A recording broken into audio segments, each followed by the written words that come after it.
TTD ఉద్యోగిపై TTD board member Naresh దుర్భాషలాడడంపై TTD ఉద్యోగ సంఘాలు భగ్గుమన్నాయి. పరిపాలనా భవనం వద్ద ఉద్యోగులు ఆందోళన వ్యక్తం చేశారు. ఇదే అంశానికి సంబంధించి ఫుల్ డీటెయిల్స్ మా ప్రతినిధి రామ్ అడిగి తెలుసుకుందాం. రామ్. థ్యాంక్ యూ శ్వేత.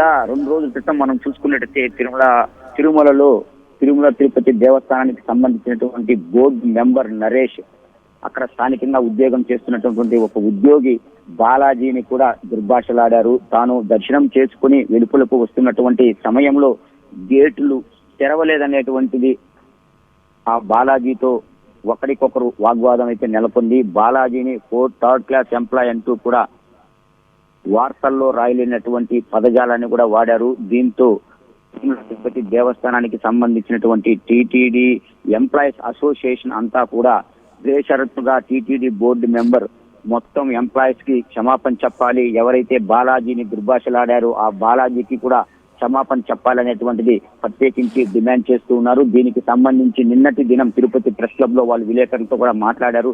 తాము అనుకున్నటువంటి కార్యాచరణలో భాగంగా కూడా ఇవాళ ఉదయం 9:30 గంటలకు తిరుపతి దేవస్థానానికి సంబంధించినటువంటి తిరుపతిలో ఉన్న పరిపాలనా భవనం ఎదుట బైఠాయించారు. ప్లకార్డులు కూడా చేత పట్టుకున్నారు.